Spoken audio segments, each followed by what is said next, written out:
I still remember the hush that fell over the room, that heavy kind of silence that doesn't feel empty at all but instead brims with a pressure you can almost taste. 47 shareholders had just cast their votes. 47 small rectangles of paper that held far more power than anyone in that boardroom realized, except for me. My hands were steady, even though my heart beat a slow and deliberate rhythm, the kind that comes from knowing you have stepped onto a path you cannot back away from. The firm's secretary cleared her throat, eyes darting across the polished table, trying to signal to my mother that something unexpected had happened. But my mother, perched at the head of the table with her spine stiff and her chin high, was already losing her composure. She knew. Before a single word was spoken aloud, she knew. By a majority vote, the secretary said, her voice trembling just enough to betray the tension in the air, the new chairperson of Kavanaugh Industries will be Margaret Hale. I didn't lift my chin. I didn't smile. I didn't even blink. Because I wasn't Margaret Hale when this story began. I was simply Margaret, daughter, widow, quiet accountant, the woman who kept her head down and her voice polite.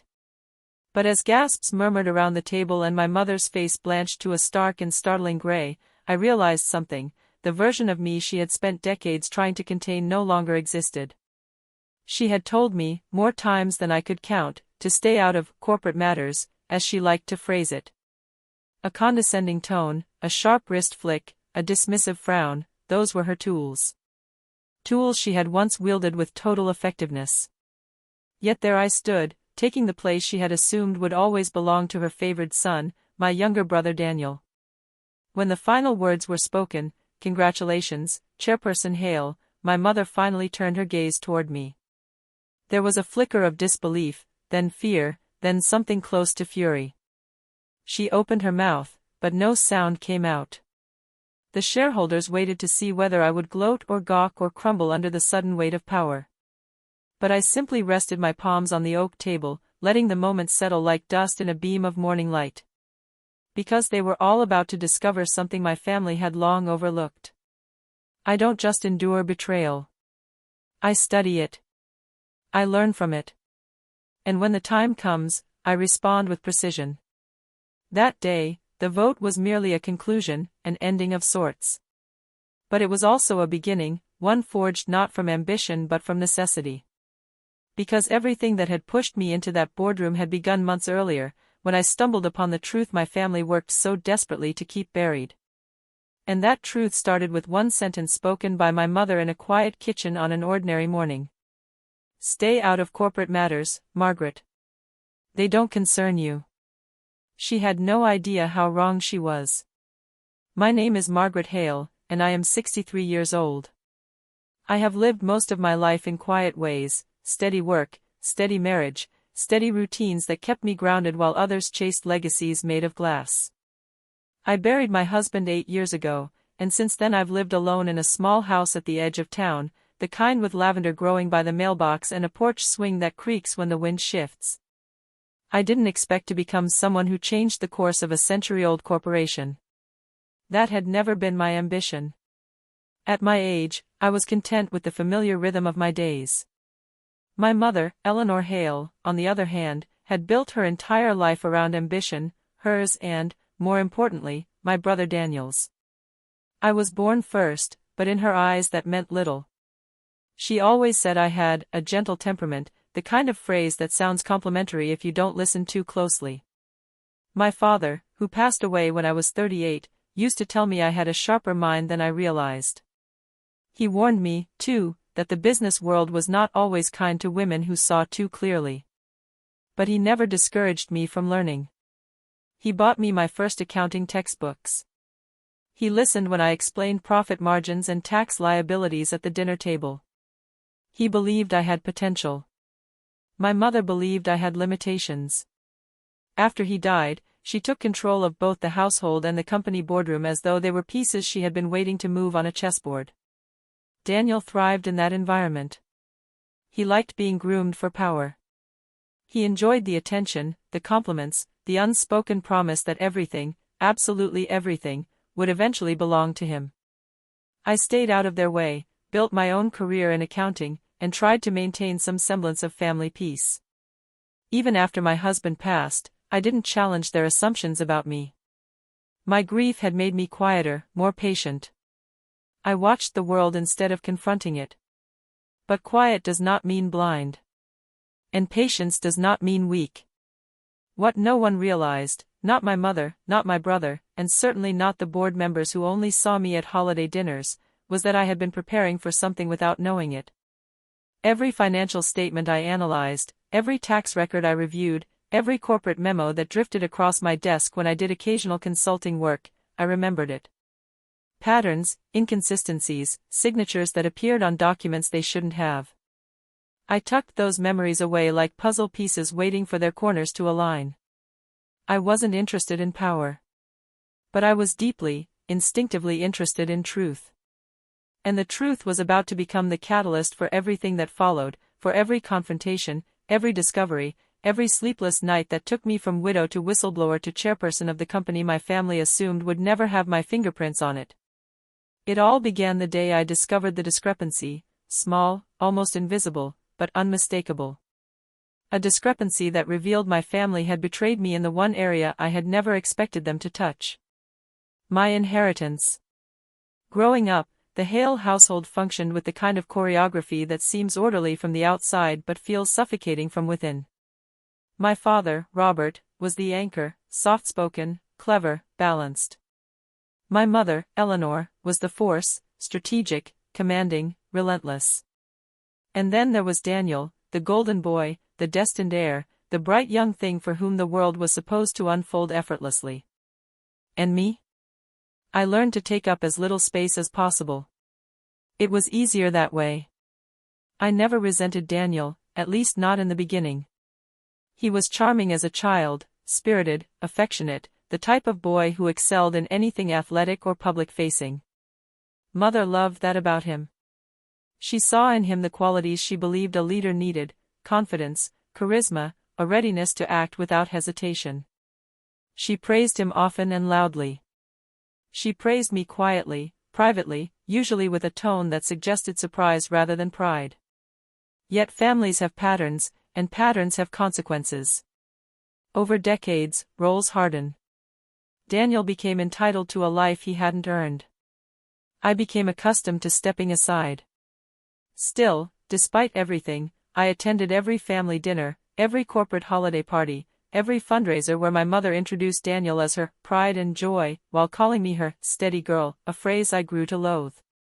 Even after my husband died and grief hollowed me out, I remained dutiful. Perhaps out of habit. Perhaps out of hope that someday I would be seen differently. But there was an unspoken boundary in our family, an invisible fence around the world of Kavanaugh Industries. My mother guarded that boundary fiercely. She often reminded me that the business was too complicated, too cutthroat, too demanding for someone like me. She said it with concern, coating her words like sugar over arsenic. "You're sensitive, Margaret. The boardroom is no place for gentle souls." There were moments, brief ones, when I wondered whether she protected the company from me or protected herself from what I might discover. Daniel, for all his charm, was never as perceptive. He thrived under Mother's direction, yet he lacked discipline. A generosity with other people's money. An impatience with details. A growing arrogance that only worsened after Father died and he became the presumed successor. My relationship with my mother grew more strained over the years, though never openly hostile. We had practiced civility for so long that it became our default language. But under that civility lived something sharp. A resentment I tried to ignore. A disappointment she didn't bother to hide. Still, I attended her Sunday brunches and listened to her talk about board strategies. She never asked for my input. I never offered it. Yet I paid attention. Sometimes, the people who dismiss you reveal more than they intend to. Especially when they assume you are harmless.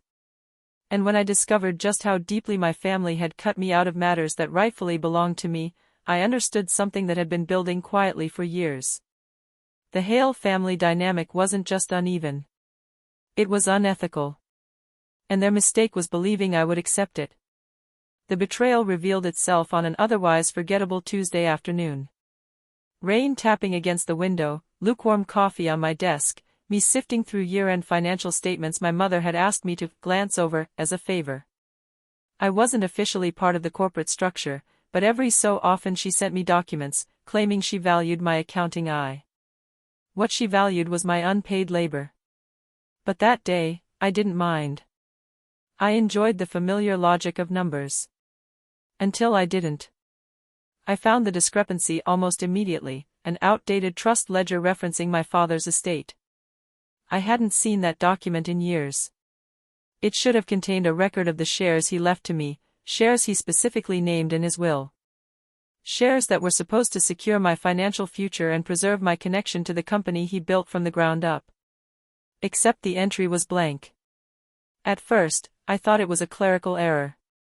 But something inside me, the part that had always been quietly alert, told me to look deeper. So I did. I dug through archived statements, cross-referenced distributions, examined signature logs, and traced the movement of each share like a forensic accountant chasing a ghost. The ghost wasn't hard to find. My shares had been transferred, quietly, strategically, illegally, to a holding company that Daniel controlled. The transfer was disguised within a batch of routine asset reallocations filed just months after my husband died, when I was too devastated to read past the second paragraph of any document placed before me. My own mother had signed off on it. I remember sitting there, the papers spread across my desk like shards of broken promises, feeling the oxygen leave the room.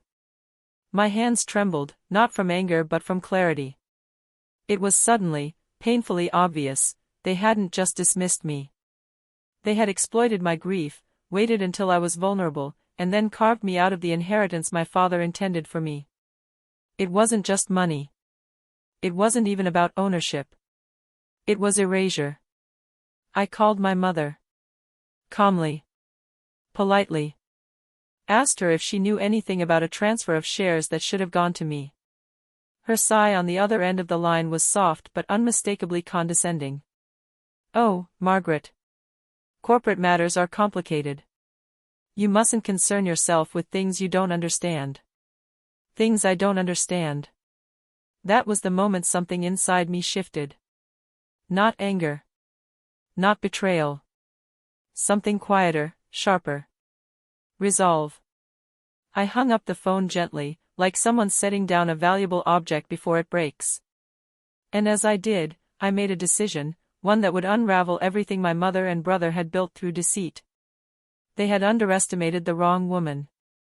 Once resolve settled into my bones, it shaped my days with a clarity I hadn't felt in years. I approached the investigation the same way I approached grief, slowly, deliberately, step by step, until the fog cleared and the shape beneath it became undeniable. My first step was documentation. Every transfer, every ledger, every signature, photocopied, date-stamped, preserved. I knew enough about corporate law to understand that evidence wins battles, not emotion. Next, I hired an attorney. Not a loud one, not a flashy one, but a quiet man named Thomas Gray who read documents the way some people read confessions. He didn't interrupt, didn't react dramatically. He listened. When I laid the files before him, he looked at the signatures, the dates, the unauthorized transfers hidden within stacks of mundane paperwork. He leaned back in his chair, steepling his fingers. "Margaret," he said, "this isn't an oversight. This is deliberate." "I know," I replied. My voice didn't shake. He walked me through the legal implications. My mother and brother had violated probate law, shareholder rights, and fiduciary duty. They had misrepresented transfers to the board. And worst of all, they had targeted me at the most vulnerable moment of my life. We met quietly for 3 months. I learned the language of legal strategy the way other people learn new instruments. Slowly at first, then fluently. The more I learned, the more the truth crystallized: the company was not stable. Under Daniel's informal control, financial sloppiness was spreading like rot beneath polished floorboards. I expanded the investigation on my own. I attended open shareholder meetings, asked questions with harmless phrasing, gathered minutes, and requested reports under the guise of familial curiosity. People underestimated women who smile politely. One of the executive assistants, a young woman with quick eyes and a conscience, slipped me a USB drive one afternoon without saying a word. On it were internal emails revealing Daniel's misuse of company funds, unrecorded loans to personal acquaintances, and travel expenditures listed as executive development retreats that were, in fact, lavish weekend trips. The rot wasn't small. It was foundational. With Thomas's help, I compiled a dossier so thorough it left no room for reinterpretation. Everything was legal. Everything was true. Everything was documented. But evidence alone is not a turning point. The turning point comes when you decide what to do with it. And I knew exactly what I intended to do. But before any action could be taken, Thomas asked the one question that mattered. Are you prepared for what happens when this comes to light? Your family will not forgive this. I looked at the stacks of documents. My father's handwriting on old forms. My mother's signature where it never should have been. The trails of deceit they thought no one would trace. They already betrayed me, I said. I'm not destroying a family. I'm responding to the destruction they started. He nodded slowly. The stage was set. All that remained was the moment I stepped into the fight. The turning point arrived not with a dramatic confrontation, but with a calmness so steady it surprised even me. Thomas and I had spent weeks preparing the formal petition, the legal reconstruction of every wrong turn my family had taken under the guise of corporate governance. My hands didn't tremble when I signed it. My breath didn't quicken. In fact, I felt the opposite. I felt whole. What triggered the final push, though, was an email from my mother. A single sentence. A command disguised as concern. Margaret, please stop meddling in matters that don't involve you. That was the last time she underestimated me. I requested a private meeting with several minority shareholders, individuals who, collectively, held enough voting power to sway board decisions but who had long been overshadowed by my mother's dominance. We gathered in a small conference room far from the main office. I arrived early, carrying a binder thick enough to change the course of the company. When they asked why I had called the meeting, I didn't dramatize anything. I simply opened the binder. For nearly 2 hours, I walked them through transfer discrepancies, forged authorizations, personal fund misappropriations, and financial negligence. Not a single person interrupted. Not even to breathe. When I finished, one of the shareholders, a gray-haired woman named Mrs. Patel, removed her glasses, polished them, and said, "Margaret, your mother is going to be furious." "Yes," I said. "But she will also be accountable." Another leaned back in his chair. "And what exactly do you want us to do with this information?" I met each of their eyes one by one. "I want a fair vote," I said. "A vote my father would recognize." The room went still. They requested copies. They asked questions. They confirmed the legality of everything I had shown them. And at the end of the meeting, Mrs. Patel touched my hand and said, "You know, your father spoke highly of you." Quiet strength, he called it. Quiet strength. The word settled into me like a key sliding into the right lock. 2 weeks later, the shareholders called for a vote to reassess the company leadership. My mother was livid. Daniel was blindsided. They both tried to dismiss the petition as a misunderstanding, an overreaction, an emotional misstep from someone not involved in corporate strategy. But the shareholders had seen the truth. And once the truth is seen, it cannot be unseen. The turning point was not the moment I exposed the wrongdoing. It was the moment I walked into that boardroom knowing the outcome didn't depend on their approval anymore. It depended on mine. If revenge is loud, it loses power. Real justice arrives quietly, the way frost takes hold of a windowpane, slow, steady, inevitable. That's how the downfall unfolded for my mother and brother. On the morning of the shareholder vote, the boardroom hummed with an unease that even the polished mahogany table couldn't mask. I sat near the end, hands folded, posture poised. My mother entered with Daniel at her side, brimming with indignation disguised as dignity. She didn't look at me. Not once. The vote was swift. 47 ballots. 47 choices. Only 13 remained loyal to her. The rest voted for new leadership. When the secretary announced my name as chairperson, my mother finally turned toward me. Her face didn't crumble, it calcified. Her expression became something rigid and ancient, something that could no longer bend. Daniel's reaction was different. His confidence shattered. He looked from the shareholders to the documents presented against him, documents that proved his misuse of company funds beyond denial. And for the first time in his life, he had to sit in silence while consequences formed around him like storm clouds. I didn't gloat. I didn't raise my voice. I simply thanked the shareholders and outlined the steps we would take to stabilize the company. Calm, factual, methodical. My mother attempted one last act of control. She stood, placing both hands on the table as though she were still its ruler. "This company is our legacy," she said. "You cannot possibly believe Margaret is suited for this role." I turned to her. "Mother, the legacy we inherited from father was integrity. You abandoned that long before I stepped into this room." The silence that followed was painful and liberating all at once. The board issued formal sanctions against Daniel. He was removed from all leadership duties pending a full audit. My mother, though not criminally implicated, lost her controlling influence. Her voting power was suspended while legal counsel reviewed her involvement in the estate violations.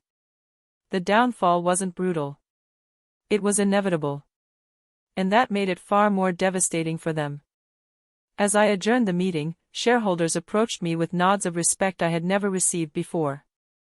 They didn't see me as the quiet daughter anymore.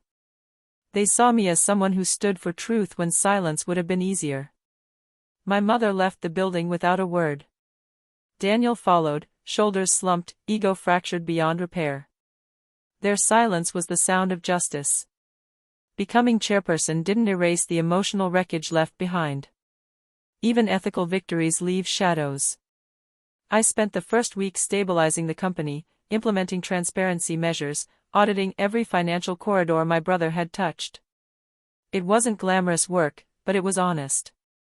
Outside the boardroom, my home became a sanctuary again. I brewed tea in the evenings, sat on my creaking porch swing, and let the stillness settle inside me. I expected to feel triumphant. Instead, I felt reflective. Revenge, when done ethically, doesn't create euphoria. It clears a space where truth can breathe. My mother did not contact me. Not once. Word through extended family suggested she was recovering from humiliation, a phrase that carried traces of the woman she had always been, more invested in image than integrity. I didn't chase reconciliation. I didn't harbor hatred either. I simply let the distance remain. Some boundaries belong exactly where they are. Daniel's situation was more complicated. The audit revealed significant financial misconduct. Because my father had taught me compassion alongside accountability, I recommended a non-criminal resolution. Daniel was removed from corporate involvement permanently, required to repay misused funds, and mandated into financial ethics training. It wasn't leniency. It was closure. One afternoon, months later, he knocked on my front door. He stood there with an uncertainty I had never seen in him. His voice was quiet when he said, "I'm sorry." I believed him. But apologies, like justice, require more than words. They require change. And change is a long road. In the company, things improved. Employees who had felt ignored under my mother's authoritative rule began to speak openly. The board functioned with renewed clarity. Shareholders thanked me for restoring integrity to a legacy that had nearly been lost. But perhaps the greatest shift occurred inside myself.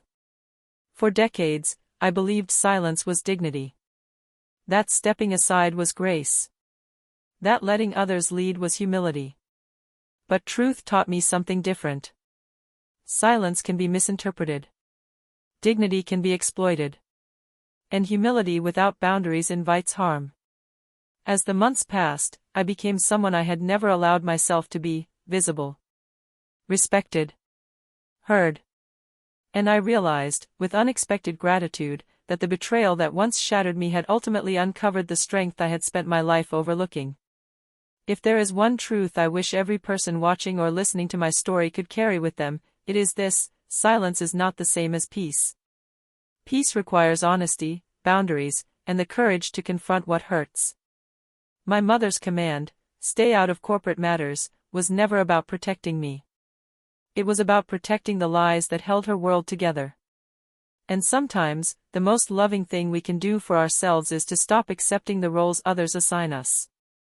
Revenge, when rooted in truth rather than bitterness, is simply justice wearing its working clothes. It does not roar. It does not destroy. It corrects. The day I became chairperson was not the day I defeated my family. It was the day I reclaimed myself. A 63-year-old widow with a quiet voice and a meticulous mind can change the trajectory of an entire company, not through force, but through patience, documentation, and ethical resolve. To anyone listening who feels overlooked, underestimated, or pushed aside, your strength may not be loud. It may not be celebrated. It may not even be recognized yet. But it exists, waiting for the moment you finally decide to stop letting others define your worth. My story did not end with applause or vindication.